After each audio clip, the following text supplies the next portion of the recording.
Sheek Iliyaas Abroo jedhamuudhaan beekama.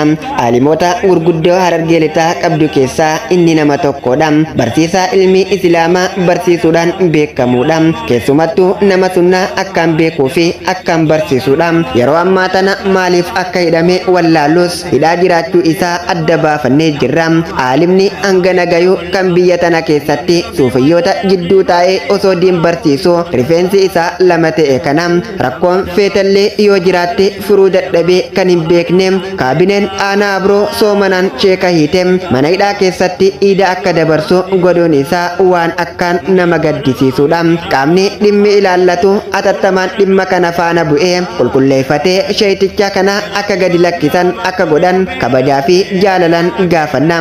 Gama biraatiin kaabineen durgoo nyaatte qaama isa nyaachiseef akka kennite qaama kaan yakkitu tarkaanfii hojii isaa waliin madaalamu irratti akka fudhatamu qabdu dhabna. Kaabinee akkanatti badhaadhina maqaa balleessaa jirtus tan hawaasaa fi badhaadhina duydaa garaa goote addaan fageessaa jirtu tana ta'uu beekee qaamni gubbaa jiru tarkaanfii barbaachiftu atattamaan fudhachuu akka qabu irra deebineet kabajaan gaafanna. Galatooma ulamaa'ota keenya mara rabbiin nuuf haa tiisu. Sheekota keenya kan nurraa hidhamanis daddafee rabbiin nuuf haa baasu. Maddi oduu kanaa Anas Mahamad Idrisiidha. Galatooma yoo isinitti tole sheer laayik godhaatii namoota hedduu biraan gaha akka sheetichi kun mana hidhaatii bahu godhaan isinin ja'a.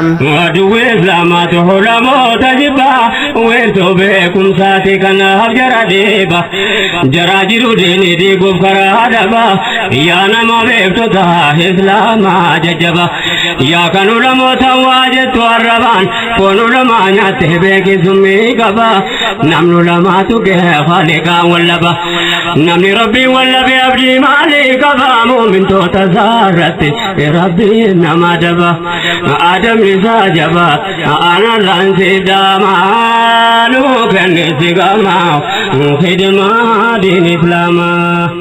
Warri xalayaa jaalalaa walaloo jaalalaa asoosama seenaa jireenyaan qabaa karaa kamiiniin si argachuu danda'a jettan hundaaf karaan ittiin argachuu dandeessan karaa yuutuuba chaanalaa Burqaa Shingiisuuf dhufuudhaan sabiskiraayib isa isin gootan lakkoomsi waasaappii liinkiin waasaappii ol siniifaati achiin karaa waasaappiitiin na argachuu dandeessuun isinin ja'a. Galatoomaa hojiin keenya yoo isinitti tole sheer laayik gootanii waliif qooduu hin dagatinaa. Jaalala yaa rokkeetti onnee seentuu halaala.